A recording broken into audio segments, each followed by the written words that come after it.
Nupi Sanaroyamana, Yumban Lambida, Kong Tangsilaba Matunda, Magna Pamzariba, Masana Tuda, Akankan Bamagaloina, Hanbalaitana Honorabade, no Modi Swedana, Pajang Firal Pibangami Habadu, Manipurgi, Sambanduram Manoramana, Miam the Kudamuina Ulade.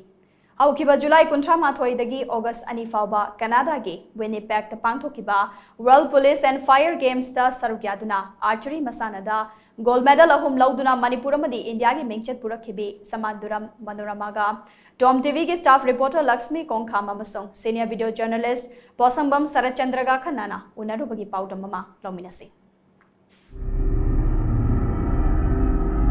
Samanduram Manorama, Infalis District Manung Chanba, Kongman Mangjil, Singzamai Kongbarota, Samanduram Joy Chandra Masung, Okram Bimolini, Aniki Machan Pioina, Taibang Kongdarake, Machin Manau Ahum Gimanunda, Mahakna Ani Subini, Manorama, Pickling Idagi Hauna, Sana Konabagilamda, Tawayaun Horei.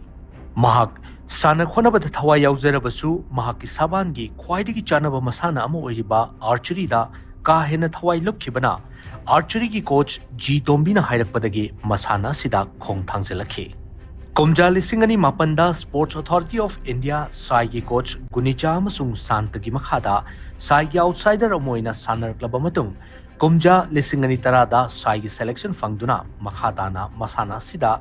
Mahaki coach Anigaloinana akan Momo do Honarake. Sel Thumgi Fivam Pataba Imundagi Horakiba Sanaroi Ama Oibana Awaba Kayama Mayok Narake. Sangman Lengmanabu Singa Mayok Nanaba, Afaba Makalgiti Namusung Tenjay Lena Bohanabadasu, Awaba Kayama Oike. Adubu, Yai School Assembly Constituency MLA, Hausigna, Manipur Legislative Assembly Speaker Oriba, T.A. Satyabertana, Lupa Lakama, Selo in a Pirakpadagi, Awabagi Polomadu, Karamakadi Tangtaki. Label Itabatidana, Mahaki Hanba Trabatona Aduna, Masana Sidakan Honarakpadagi, State Amadi National Gitak Pangtopa Competition Kia the Saruk Yaduna, Tongan Medal Kia Lauduna, Manipuri Mingchet Porpangam Ki. Mahaki Hona Jamalna, Mahak Indo-Tibetan Border Police Force Amoina, Tabak Pangmangam Ki.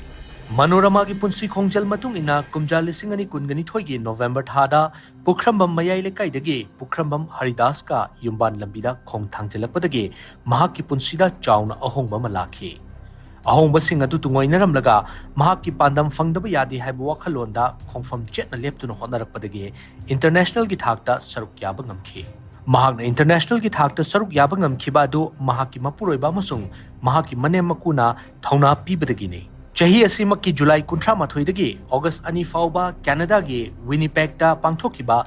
World Police and Fire Games da Saruk Yaduna, Gold medal ahum lauduna, Manipuramadi India gi Mingchet Purakpangam Ki.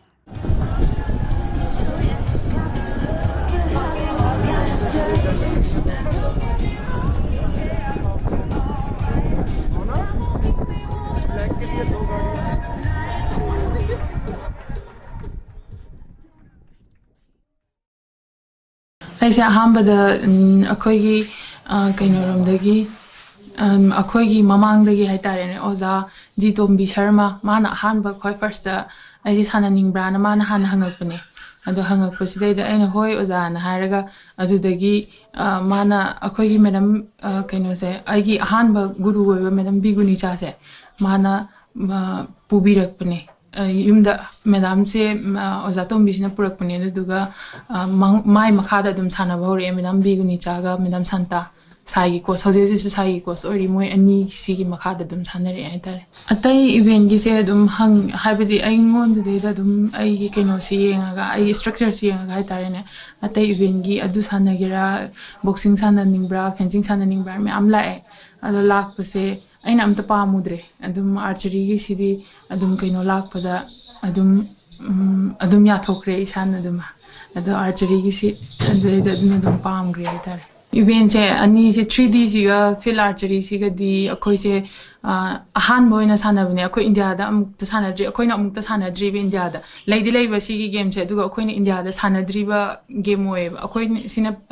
yaudri ba haitare ne adu Sana was the Kano things, distancing say 3D issue, Kanone, Samam, this Haraga, Tamam do never, Aduga Tamamaga Sas, later, Aquina Captain never has the more killing point, see the Kapagana sees Hasi or gonna see the killing point later in your hand, Aquino, Aquida killing point, Aquino Ubangam Deva. distance to kaino oibanina haibdi sa machado sara thamaga lapna thamamba dumai oibanina killing point si udeba ado adudagidi akoina distance su moina pithokteba akoina distance akoi gi kaino ni yengaga mitna yengaga dumai sana doine adugi se pura jungle se thungna ba sana doine do target sa 35 sidai da kap doine ba ero amamam aduga field archery sina mu adusina target amada ero ohum kap toine ba aduga ero ohum kap se aduna target 24 kap toine ba 24 kap sida target 12 amadi distance speed doine ba aduga target 12 amana mu distance speed ga kap toine ba aduga kaino se akoina mo koina thamami ba face si makhan myam thamam doine makhan sidaida akoina karamba face ta kamaina kap toino haise kaino ahan bada koi confuse kara chatle haidi ahan ba thigna bani na ba karamba face ta kai kap toino do haibadi adugi su rule tonga na leibani na ba adumain tawraga kape adusu jungle manung da kap toine ba hojiki kaino se target archery haise se target 24 se pura jungle manung da sanara ka doine ba. Please welcome from the Piney Creek Ojibwe First Nation, Elder Barbara Nipana.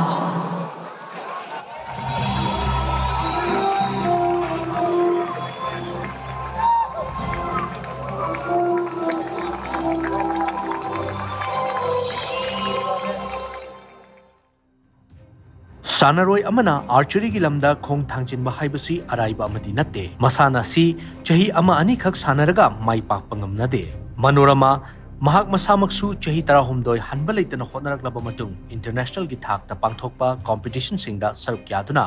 medal lobang ngamrukpani masana si pamjaba sanaroi singna honaba kanba amadi akhang kanbagi gun chenba mathau tai India ki sports ki powerhouse ni hainariba Manipur da government of India ki makhada chalaiba sports academy ase National Sports Academy amasung Sports Authority of India natana atai academy leite academy ani asida sanaroi amana grassroots level dagi hekta changba yade changbagi tongan ba criteria kaya amalei maramaduna Manipur dagi matik chaba archery sanaroi sing lepa leitana puthopa ngamnaba archery sanaroi singbu grassroots level dagi semgaliba local archery club singda lengakna mityeng changhaningbaki apambasu sambanduram Manoramana TOMTV da phongdorakhe archery se sanagi hai targadi khang kanba mayam thin darkar lei haibadi archery se chahi ama ani sanarakanda hekta medal lodana adeidi kaino oiba se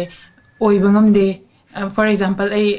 kaino da chahi 16 sanaraba matungda ne aina hoji international da aina chatpa ngami se aduduna haibadi akhoido kaino oidre haidana ninghanna phawbidaba adum honaba leptaba adeidi akhang kanbase oibigadabani haibase haijani government khulai thadabibani khangde adeidi target thadabibani khangde adugumbase tawbi taragadi kaino tawbuse archery se hena chawkhalakpagi kaino se leigani haijani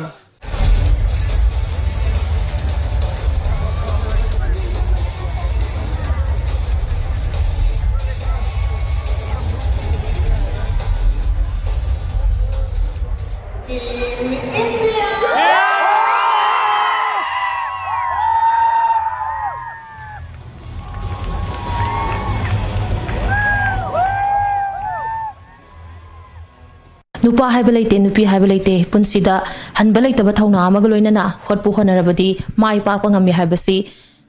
archery sanaroi Sambandura Manoramana khudam changdamoina miyamda ngasidi utlare Manoramana yumban punsida khong thangjilaba matung mahaki hanba leitaba thauna amaga loinana honarakpana ngasidi tongan ba mana kya phangduna malemda Manipur bu sak takpa ngami asigumba Manorama gi hanba leitaba thauna lengjelasi hogalakliba archery sanaroi singdasu chenba ngamlabadi Manipur dagi archery sanaroi kya ama puthokpa ngamduna Manipur asi India gi powerhouse ne hainariba si utpada achoba thodang logani hiramasi gi matangda video journalist Sarachandra Posangbam galoinana paudam jaribi Lakshmi Kongkham Times of Manipur Pukhrambam